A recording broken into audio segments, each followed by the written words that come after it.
We have to practice time and time again to develop it.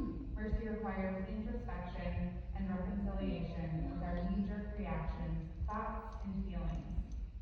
When practicing mercy, we must let go of what we think we know or are sure of. Instead, we have to embrace the unknown and trust that there is always more to the story than what the eye can see. Growing up, I was lucky enough to have first-hand experiences of seeing mercy in practice. My dad lived his days practicing and spreading mercy to what seemed like all he interacted with. That was his authentic faith at work. I took piano lessons about 20 minutes out of town growing up. One time my dad was driving us home on the country roads, and there was a man standing out with his thumb in the air, looking for a ride. And my dad pulled over, talked to him for a little bit, and soon enough he was inviting him into our car. We drove to town with him. My dad dropped him off somewhere along the way in town.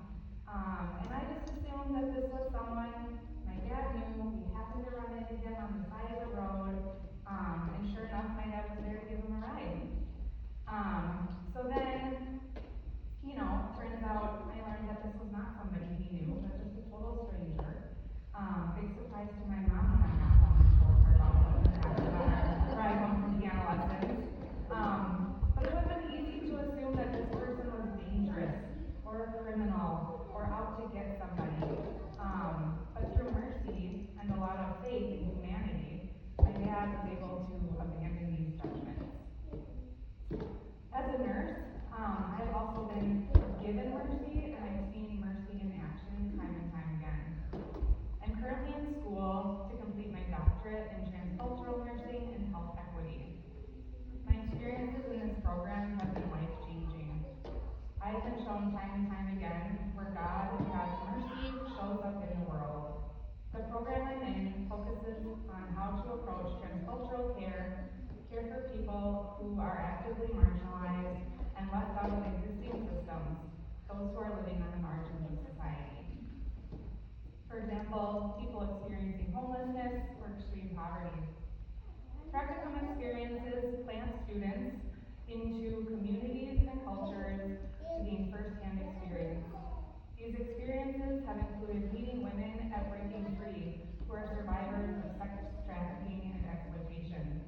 It includes walking or driving around downtown Minneapolis to hand-deliver meals to people living in makeshift tents along roadways or under bridges, who many times are in altered states of sobriety or consciousness.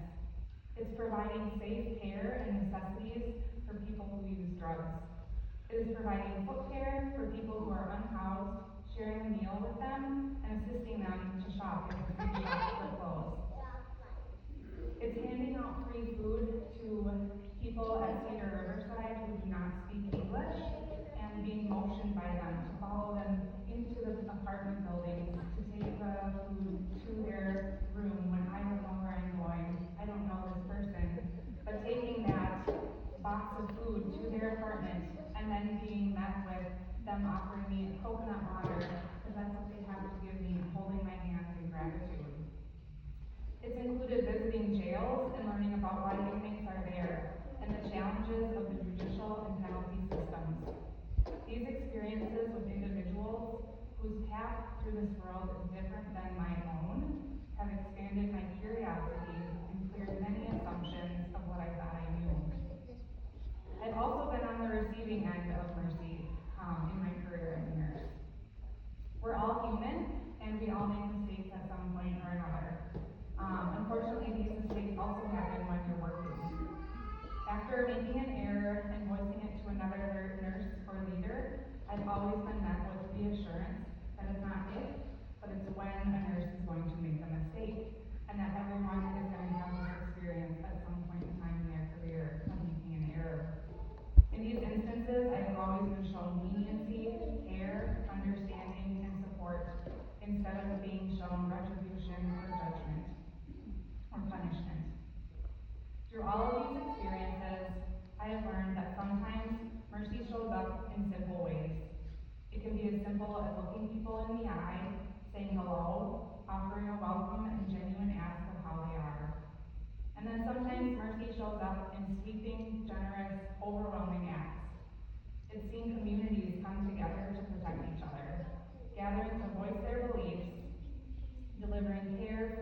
essentials to their neighbors who are not safe to leave their homes.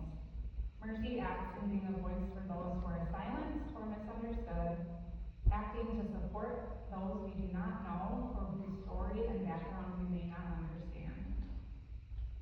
God's mercy shows up in connecting to people whose experiences and lifeways are different than our own. It shows up in our ability to not say what is right or wrong, what they should or should not do, but simply in acknowledging their humanity. In closing, I'm going to share a poem. She asks me to kill the spider. Instead, I get the most peaceful weapons I can find. I take a cup and a napkin